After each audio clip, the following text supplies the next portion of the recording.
Hello and welcome to the Gooner Talk, back again with you guys for another episode of our Raw Reaction series, back after a day's break. Apologies, there was no show yesterday. I was in London at the Football.London office for the second time since I started. It was quite nice to see people. Obviously, you know, you work with Bailey and Kai and everything, but it's just nice to see people in person because this world has really changed the way in which we, you know, live our lives. So being in an actual place and doing some work around people, having a chat, being able to do that. If you watched the Arsenal Way show yesterday, you would have seen that we did the show in person, in a room. I know the sound quality wasn't the best. It's obviously it's the first time we're doing that and trying to change some certain things about the way in which we do that, and I'm sure it'll be better next time. But it was good to just see faces up in London, and I'm sure it'll be something that happens again soon, of which of course I will tell you if there's going to be a show that isn't going to be there in the mornings. But we're back today, so good morning to everybody in the chat box. Hope you're doing good and well. Let's just say good morning to everybody. Matt G, good morning to you. Good morning to Wilson, good morning to Paul, to Martin, to Peony Ween, to Connor. Good morning, guys. I've just noticed that I'm on the Wi-Fi. For some reason, I haven't actually decided to plug in my Ethernet cable, which I now can't do because we've already started. So I'm hoping that the internet quality is fine and you can hear me all right and you can see me fine. But do let me know if there are indeed any issues with the connection. I'm hoping that it's fine. Marcus, good morning. NSW, good morning to you. BLMS, thank you, good morning to you. Courtney, Bruce, Don, good morning, guys. Hope you're all doing well and enjoying a whole week to not think about Arsenal other than the first half an hour of your Monday and Tuesday and Wednesday, etc. So let's, without further ado, crack on with today's show by telling you to go and subscribe to the Arsenal Way. Link is in the link tree, as always, in the description. So do make sure you go and check it out. Scrolling on to our first story. And usually what we do in this section is we highlight some of the really positive comments that have come in the channel's comments section over the last day or two, but actually slight change to that today because I just wanted to shout out the Discord server in particular, who yesterday was mad. Something that is good about the Discord server, and obviously if you don't know what I'm talking about, it's basically like a forum where all the members of the channel just congregate, chat, talk about Arsenal all day long. There's also a place in which people can, you know, chat about the problems and the issues that they're having. And you know, yesterday, and that counts me too, it's not just people that are in there. So in a discussion about some of the issues going on at the moment, the support and responses in that was insane. So I wanted to say a big thank you to everybody in the Discord server for all of the support. Some of you gave me some proper essays to read, but I enjoyed every single one of them. So thank you to everybody that did send in those kind words, and I really do appreciate you. We kick off though by telling you to go and give a read to a piece that I put out this morning. Actually, it came out last night at 8 a.m. Tweeted it out this morning. Talking about kind of the state of the fan base after those two defeats against Crystal Palace and Brighton. Talks about kind of how Arsenal's fans are already at each other's throats, basically. Talking about the term flip-flop, which is something that has gradually, you know, integrated itself into the Arsenal vocabulary, and kind of how silly it is as a bit of a use of a term. And it goes into that and a lot more. So do make sure you give that a read. The link to my page on Football London is in the link tree in the description, but you can see the tweet on my Twitter page if you want to go and check it out there as well. We kick off though with a frustrating story about Keon Edwards, young under-18 striker scoring plenty of goals. His contract is running out and Chelsea have made contact with the young forward and will be looking to poach him from Arsenal as well. It's a frustration. You can understand why he may want to move on. Chelsea's a bit of a weird one. You don't know how he's going to get more minutes, but with following Balogun here being kind of the main youth academy project, and then you've got Mika Biereth as well ahead of him too, it's difficult to see him getting minutes in the near future in the senior side. So it makes sense that he's looking at possibilities and other options. But Chelsea, considering their striker situation and the fact they buy a striker for 50 million plus every season, I don't know why that would benefit him going there. I thought he'd be somewhere else, but it's a situation that Arsenal are struggling to deal with at the moment. Moving on, though, to players that are still at the club at the moment is Reiss Nelson, of course, on loan with Feyenoord. He has a year left on his deal when he returns to the club in the summer. he got on the score sheets at the weekend for Feyenoord and is really kind of, improving at the moment and showing exactly what an asset he could be to Feyenoord. There is indications that Feyenoord would be open to signing Reiss Nelson on a permanent deal in the summer. How much, though, that they'd be willing to spend is still certainly up for debate, and we don't know an exact fee of what he would cost, but I think Arsenal might struggle to get close to £10 million, if that, for Reiss Nelson. You're probably looking around half of that figure if we're lucky. We'll have to wait and see how much he does indeed end up going for. But Arsenal need to try and make sure that they can get as much money as they can for a player that, is homegrown. If was to come back to the Premier League, would be an asset, and it's still got plenty of potential. You just can't see it being realised at Arsenal. Moving forward to the players that could be coming into the club, and James Maddison has returned to the news outlets, but more specifically towards a Tottenham deal, because of Tottenham's current situation of looking like they'll probably beat Arsenal to the Champions League places this season. James Maddison has emerged as one of their main targets for the summer to usurp Arsenal's interest that they had, of course, in 2021 before they went and signed Martin Ødegaard.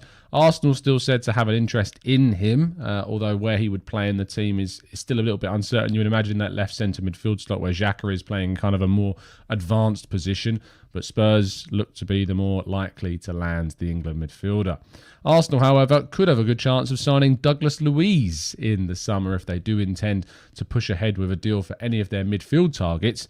And Douglas Luiz is a player that would certainly add plenty of quality, although depending on the price, how much he would improve on what our starting options already are is still very much, I think, up for debate in itself. Is he a significant improvement on Granit Xhaka?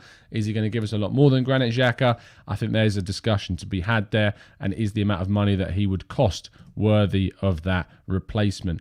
Youri Tielemans, another central midfielder linked with Arsenal. Supposedly us and Manchester United are the two main teams looking at him with a price tag of just £25 million. Been far from Leicester City's best midfielder.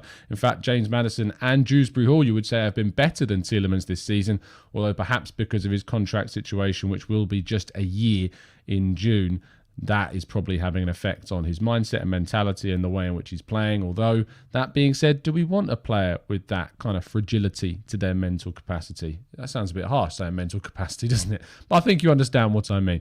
Tielemans, I like him a lot. I think he's a really, really brilliant talent. At 24 years of age, has got a lot to come from him. But is there better options out there? But for £25 million, it would be an incredibly good deal, in my opinion. Now, Ruben Neves is going to cost Arsenal double what Youri Tielemans is being quoted at. £50 to £60 million is arguably what Ruben Neves would cost Arsenal. That's how much Wolves would be wanting for the Portuguese midfielder. For me, it's a solid no. I am not paying £50 to £60 million for a player that I don't think significantly upgrades on what we've already got. Don't get me wrong. I think he's a really, really good player. I think he would add quality to the team. But I don't think for £50 to £60 million, you're getting enough of an upgrade on what is existing at the club. If you're going to spend that amount of money, which is bordering on, Arsenal's second highest ever transfer fee for a player, we need to make sure that they are one of those marquee, proper, top signings. And so for that reason, I would move away from that right now. And lastly, Darwin Nunez, unfortunately, despite all of the talk, all of the rumours, everything that was discussed, Chelsea, Manchester United are said to be two of the leading candidates for Darwin Nunez's signature in the summer. Arsenal were confirmed to have wanted him in January when Benfica were not interested in selling him. The price tag is €80 million. That in itself is a discussion to be had, whether or not we move for a player at that level, at that kind of potential for €80 million is also another question. But he is said to be ahead in the races with Man United and Chelsea that are not going to be Arsenal. Arsenal are not being considered as one of the leading candidates anymore for Darwin Nunez. So there you go. I don't know who we're going to sign is the honest answer. It's almost impossible to know who Arsenal are going to sign this summer. It is massively, massively dependent upon who or rather where we finish in the league this season. If we are somehow, by some miracle, able to get the Champions League in the end of the season, then obviously that will open up a lot more doors to us. If it is to be the Europa League, there'll still be plenty of players that we're able to bring in, but who knows how much we're going to be able to spend. We're going to have to wait and see. And I think that an €80 million price tag, I don't know if that puts us out of the race for Darwin Nunez. And that is all of today's stories. We now move on to the chat box and your questions and suggestions, of course, of the poll. No, I'm not going to do that poll idea. It's just simply not the right time. But we will move on to the chat box and move on to what you guys want to ask in there.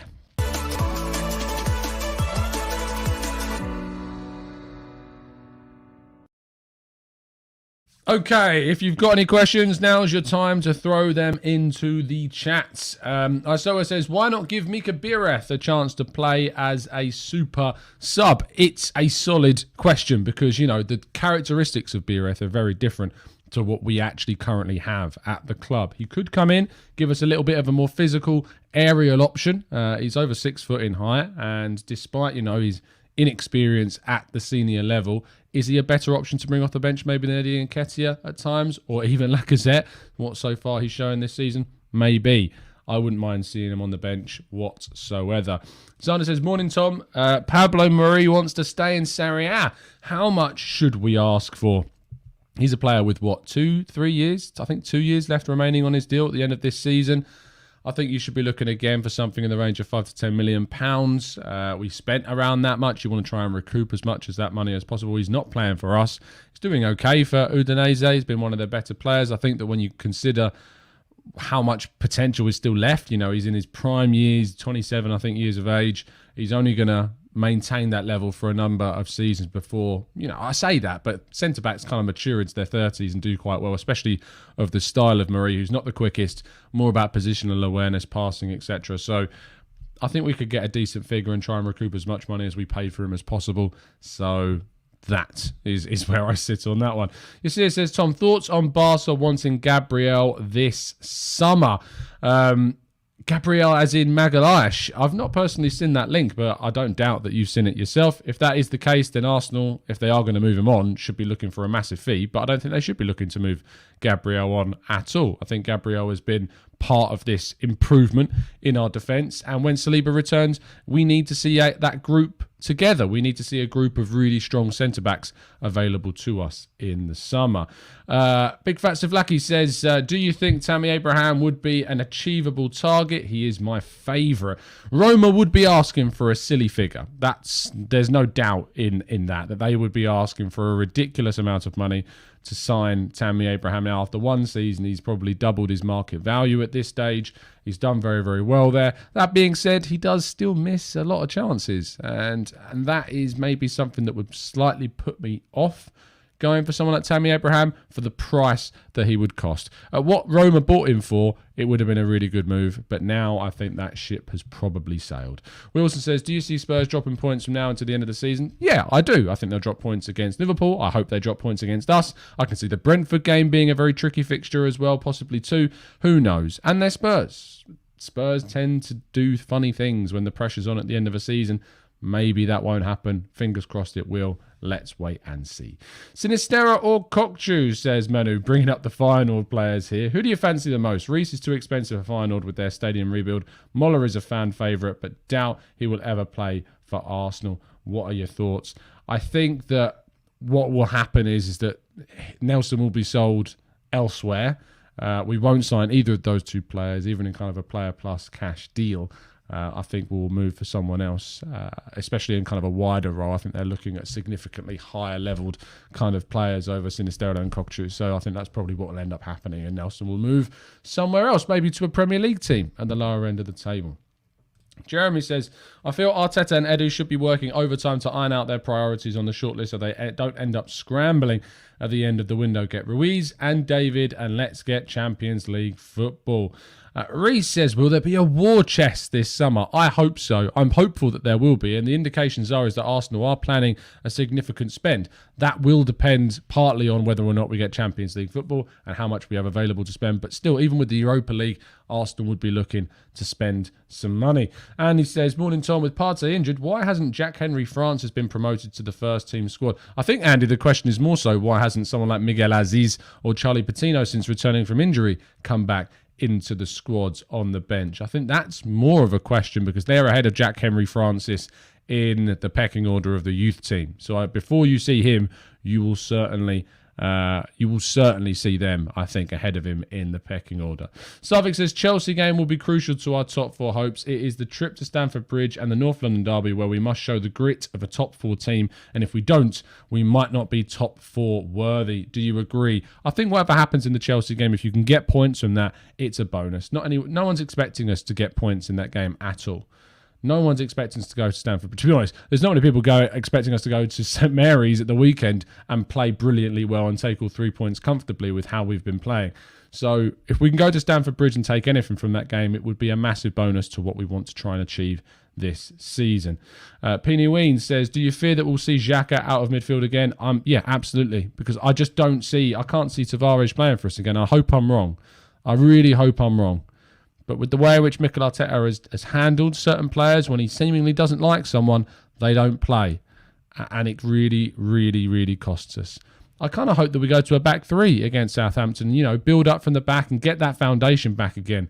I think there's also more of a shout for Mohamed El Neni in this team. If we are without Thomas Partey, whilst Mohamed El Neni is not the most inspiring of midfielders by any means, what Mohamed El Neni does bring you is he brings you a bit of consistency. He'll give you a solid 6 or 7 out of 10 most games. Yes, he's annoying with his sideways passing, but what it will do is it'll add some stability into the midfield. Lokonga, I thought, was really nervous in the game against Brighton. When the pressure was on, he couldn't really deal with those moments. Panicked a bit. We need someone who's got a calm head, and El Neni does provide that. I know it's not the answer that you want to be hearing. It shouldn't be the situation that we're in. We should have signed a midfielder in the summer, and then in January we didn't. And I think that with El Neni, you've got someone that'll maybe add a little bit more comfortability to the side. Drew says, Chelsea have a 40 million buyback on Tammy. Would it be possible to make a deal with Chelsea? It's tricky to know what's going to happen with Chelsea because of the whole ownership situation. So until we know what the details are, we'll have to wait and see. Paul says, why is Arteta not taking any responsibility for Saturday's abject performance? He's talked about the team, but not his tactics or team selection. Paul, I don't know. Is the honest answer. I don't know why he's not admitted that mistakes were made. He admitted mistakes after the Crystal Palace game. Why there wasn't admittance after that game, I don't get. Harame says, I really did think our defence has improved until I realised we are on track to concede more goals than last season. What I would say is, of course, we did concede, how many was it? 11 goals? Or was it 11 or 9, 10? Something like that. 9 to 11 goals in the first one. We lost 5-0 to City. We lost 2-0 to Chelsea and 3-1. So 10 goals in the first 3 games. That obviously didn't help at all. We conceded 4 at Liverpool. I think that the difference is the number of clean sheets that we've kept in certain fixtures. When we've conceded, the heads have dropped. And that's the difference that needs to be had, is that we need to stop ourselves from conceding. And when we do, it's obviously that we need to stop that floodgate from opening, basically. That's what we need to stop. The number of clean sheets we're keeping is positive, and I think defensively we certainly have improved. But I also think if you look at, we lost Tomiyasu so early on in the season. We lost him halfway through the season pretty much. We've now lost Tierney. We've now lost Partey. We lost Granit Xhaka for much of the first half of the season as well. It's things that matter. It's things that make differences. So I think there are reasons behind why we've conceded as much as we have, but there has still been definite improvement. David, thank you so much for your donation. If there was a question you wanted to ask David and you've accidentally clicked the enter button, put your next comment in, mate, and I'll read it out for you. But thank you so much for the kind donation, mate. It's really kind of you. Priyank says, hi, Tom. Sometimes players take time to reach their potential. I think we should extend Nelson's contract and loan him out again. It depends how much we're offered, and it depends if he wants to. Why would he want to stay anymore? He'd want to move on, surely, you would think, is that's what he would want to do. Minty says, is Partey too injury prone? What is too injury prone? It's a really subjective question, isn't it? Before he joined Arsenal, we had no injury issues whatsoever. Just didn't get injured. We didn't have to deal with these types of problems. Since he's arrived, all he's done is get injured. It means that we have more pressure on us signing a central midfielder in the summer, and someone that, if Thomas Partey is out, can fulfill that role easily. And so that if he is missing it, the miss is not felt anywhere near as much as it is being right now. I think that's something we need to consider. Sarvik, what are your thoughts on Jeremy Frimpong as a right-back option? He's done really well at Bayer Leverkusen since moving to Celtic. He's very attacking, very different to Tomiyasu. Is that the right profile if we are signing a right-back? I don't think we're going to sign a right-back. I think that we're going to see someone like Brooke Norton-Cuffy coming through, and I think there's possibly an option there to not stunt the development of at Arsenal. But I think it'll be centre-mid strikers and maybe even a centre-back in the summer that we aim for kind of bringing in, and maybe a left back now as well because of Nuno Tavares. Manu says, do you believe Mikel has a personal problem with Nuno, or is he just scared to playing without a solid right back like Tommy on the opposite side? I have a concern that there's that he just doesn't really particularly rate him, which is mad considering he was signed during his tenure. But from the way in which he handled him this year specifically, I just don't think he particularly rates him. From the sounds and the way in which things are going down. Joshua says, what about Svanberg? Arsenal were linked with him during the summer. Can he play as a 6 or an 8? And he would be a great replacement for Xhaka. And he's cheap as an option as well. He is cheap. I don't think he's the person that you bring in as your marquee central midfield signing. I still think that needs to be the priority alongside a striker as a central midfielder that takes us up a level. But as a depth option, as an El Neni replacement, for instance, absolutely, certainly a very good option for us. Tulip says, really considering 3-4-3 with Xhaka and El Neni in the midfield just to get that solid base, Saka, Cedric, wing-backs, and Smith Rowe, Gabby, Ødegaard up top. Wow, that's a strange front three. Smith Rowe, Gabby, and Ødegaard as your front three. Who's playing at striker? I suppose Gabby with Ødegaard on the right-hand side. I think that you can do better. I'd still play Tavares personally at left wing-back if you go into a back three and play Saka at right wing back with possibly Pepe playing right wing, or Pepe on the left and Ødegaard playing on the right. I think there's options if you play three at the back. It gives us lots of different options with the players that are still available. Ronald says, we have to take into account in our transfers that Tommy, Tierney and Partey get injured often. Isoa says Tomiyasu is considered injury prone with Tierney. John says, let's say we finish 5th. Could we realistically look at this season as successful? I don't think I'd look at it as successful. I'd look at it as a disappointment, but not a failure. I think it's in that middle ground for me, and I've said this a number of times because of my expectations at the start of the season. I always want to see Arsenal progressing, and I think Arsenal have progressed in a number of areas. The issue for me is that I think that Mikel Arteta's mistakes have cost us, and the injuries that are out of our control have also cost us. That being said, you can take injuries into account and put them more into your control if you make signings at opportune moments. We didn't do that during the January transfer window, and that has really, really cost us in this season's hope of getting a top 4 place. Axel says, what are your thoughts on Saka at left back? Arteta will not play Tavares. My thoughts are no, because it should be Tavares. And I know that you're asking, he's not going to play him, so why don't we put Saka there? But I don't see Saka being played there either. I think that Tavares should be played there. I know it's avoiding your question, but I can't answer it with anything other than I would play Tavares. So that's where my head's at on that one. X-Gunner96 says Arteta needs to go. Sick and tired of fans backing the man. What has he done? We got rid of Emery. Look at what the man has done at Villarreal. Just nonsense backing this man. Again, I'll bring this up as I have done a number of times. The things that have changed under Arteta are significant. You look at the improvement in the recruitment in the market, the way in which we've changed the way in we sign players. It's not perfect, but it's certainly a lot better than what we've seen over the last 10 seasons. Identifying specific positions that we've needed to improve in, like centre-back, central midfield with Thomas Partey, of course, as well. Right-back, doing all of those changes. We've moved on players that we absolutely had to move on. We've moved on players that were just sucking money out of the club. We've created an accountability mindset in some senses too. It's not perfect again, but we've certainly created accountability in this team by moving on players that were just not getting with the program. We've created a pathway for more youth players to come through. Players have improved as well. You think of Saka, Smith Rowe, Martinelli have all improved, certainly since they've been here. We've created a system playing out from the back. There is, when we've got everybody available, as we've seen this season, a style of play that we're trying to use. There is a lot that has changed and a lot has happened during this year. I know that when we're in a really poor position, it's really difficult to see that.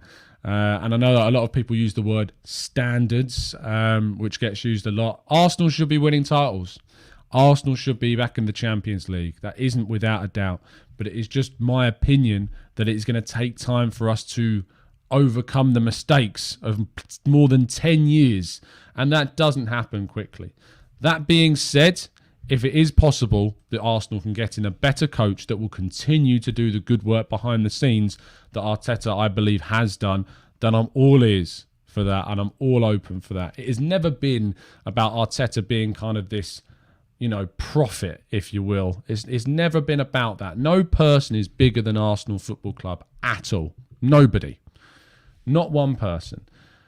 If Arteta moves on, it's not the end of the world. It really, really isn't. And it means that Arsenal can maybe even bring in a coach that possibly is better than Mikel Arteta. You'd hope so. You'd hope that would be the next step if he does end up moving on. But what I would say is that I've seen enough that we are moving in the right direction, that I'm not in any kind of mindset to go and campaign for Arteta to be moved on by any stretch of the imagination. That may change depending on what happens at the end of this season and what happens during next season. Not to campaign for him to go, but certainly to change my viewpoint on whether or not I feel a change of coach is the best move for the club. Manu says, I like the amount of excessive, the likes and the amount of excessive negativity in the chat box this morning is ridiculous. Let's try to stay positive and back the team and smash the likes up for Tom waking up for this therapy. If you could drop a like on the video, people. Very, very appreciative of it. Axel says, I understand, don't think it's realistic, but I know I disagree with you, but I would start Eddie against Southampton. Better fit on this. Mate, I'd play anyone over Lacazette right now. Anyone can start over Lacazette. I just do not want him in the team. How you can keep a striker that's not scored from open play in 18 games, how can you do that? How can you keep that in when you're going to try and get top 4? Genuinely. Tom, that we saved money celebration needs to stop. We saved money by removing players in January. We're still playing football like a house of cards. Khalid, I think you're wrong, personally. I think that certainly what we've done to reduce the wage bill and get players out of the club isn't something that I'm celebrating. It's something that I'm praising. And they are very different things. Let's not create hyperbole around these things and over-exaggerate what people are talking about. It's things we're praising. It's things we're accepting as really good things that have needed to happen at the club for a long, long time. And we play like a house of cards because at the moment the depth of the squad is not strong enough. When you've got the starting squad available, we have, in my opinion, one of the best teams in terms of how we've shown the way in which we can play football in the league. We play some of the best football at the moment when everybody is available. You've seen that in so many games this season. But unfortunately, because of the lack of depth, when we lack key parts, and unfortunately quite a few of them are missing right now, that is where the House of Cards analogy has so much more weight because of the lack of, the lack of depth that I've already mentioned that is in the squad. Hyperbole. That is not how you spell it, Penny Ween, at all. Let's reply to Gunner who says, I completely agree. If we had a good experienced manager, I honestly feel we as a club can go places. We have a great set of players and I'm scared of losing them though because of what's happening. What I would say is that we had an experienced manager in Arsene Wenger who obviously towards the end of his time at Arsenal, things were regressing. His experience counted against him because he was so set in the way in which he wanted to do things that just didn't fall in line with the way in which football was moving. Unai Emery came in, who is a more what you would describe as experienced manager, but certainly not in the field of Premier League football, and communicatively was not able to transition to the Premier League, was not able to put across his ideas how he wanted. And that's why you see him do so well with Villarreal, and why he's done so well with Sevilla, and why he also struggled at PSG, because he is a manager that is, I'm trying to think of a right word. Endemic is quite a good word, because he's really good in Spain. He's really good with Spanish teams, good with Valencia, good with Sevilla, good well with Villarreal. He's good with these teams. He knows what he can do with those teams. He knows what he can do and how he can get those ideas across. And that's why you see him succeeding. Emery is not a bad coach, and I don't think I've ever said he's a bad coach, but I do hold him responsible for a lot of mistakes that happened during his tenure, and I do think he was the wrong appointment at that time. The same in which it was a huge risk to bring in Mikel Arteta when he first started. The difference is that things that had to change have been changed under Arteta, which is why I certainly have a lot of praise to give Mikel Arteta. But he's not beyond criticism and never is. And one of the biggest frustrations for me, and I wrote this in the piece yesterday that I promoted, and you can find a link to my page in the description on this. But a piece has gone up, it's on my Twitter feed, about this idea of flip-flops. And you see this word used by people that want Arteta out, and you see this word used by people that want Arteta in. And it is one of the silliest, ridiculous kind of labels that you can hand onto someone. Because what it's effectively used is to discredit someone from changing their mind. Someone from seeing evidence and going, you know what, I've seen enough now, I want to change my opinion. Or you know what, I've seen some really good stuff. He's changed my mind about things. I'm actually going to change my viewpoint on where I stand on this. And the problem with social media and the problem with YouTube is that you put things out there. You either do a video like I'm doing now, or you put a tweet out, and that has a date next to it. And that's there forever. Once you put it on the internet, it's there. It's not going anywhere. And so people can bring that back up. When before social media existed, were you ever in a position where you would be speaking to someone and they go, hold on, I remember on the 15th of May, 2008, you thought this, but you don't think that now. What a flip-flop you are. No, like, it's ridiculous. As a social kind of thing, it is absolutely ridiculous. People should be absolutely praised for changing their mind and changing their opinion based upon the evidence that they see.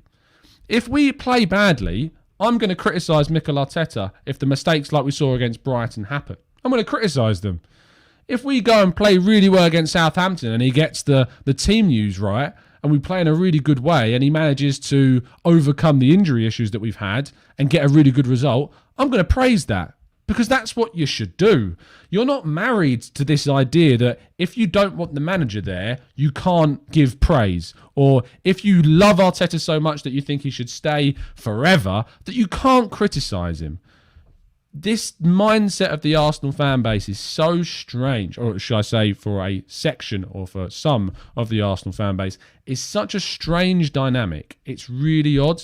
So at the point where myself and Harry Symeou are on Lee Judge's channel the other day, that the level of abuse, I got to a certain extent, but I'm sorry, the way in which Harry was treated during that show, not by the people on it, Dan, Lee, Sophie, fantastic, but by the chat box and individuals in the chat box was disgusting.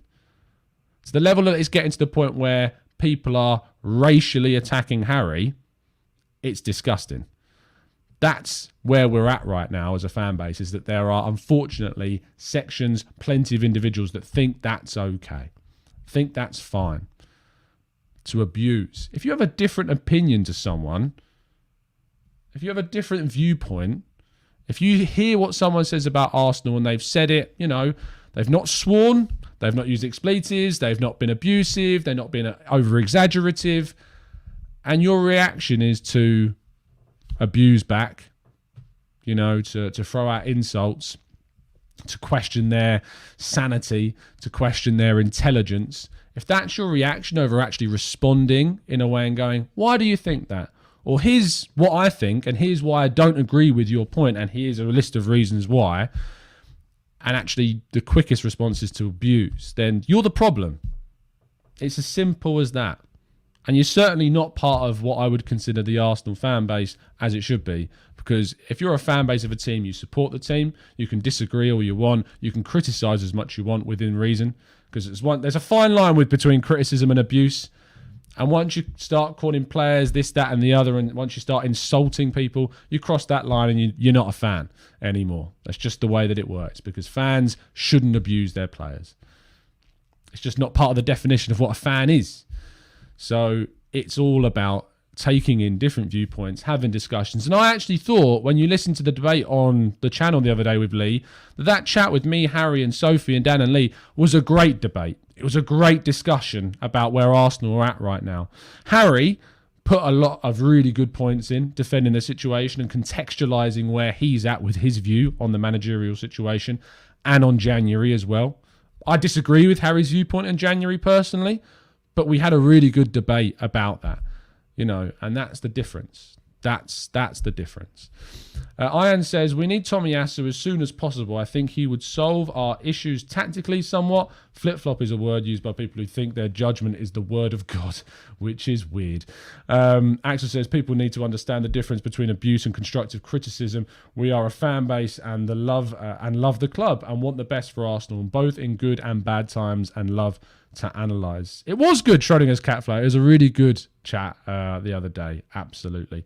I am going to have to wrap up in just a second.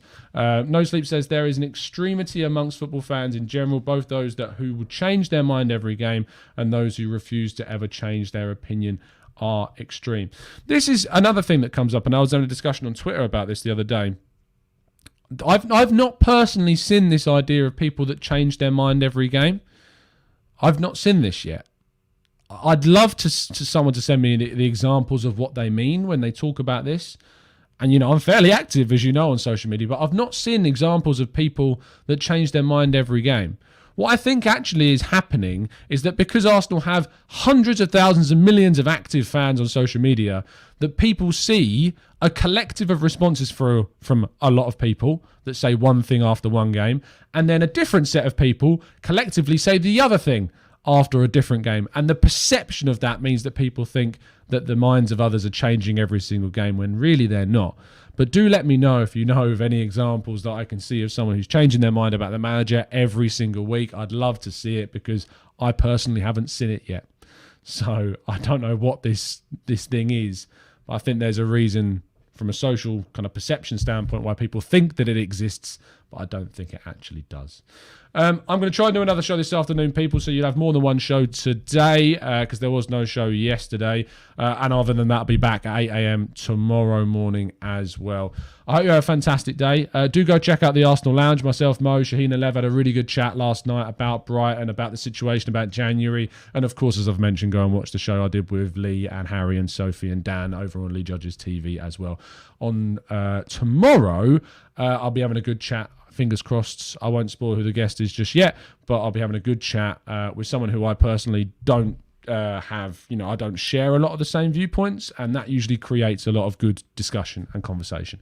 So I'm looking forward to that as well. It's been an absolute pleasure to speak to you guys. Do drop a like on the video. Do subscribe if you're new. And as always, up the Arsenal.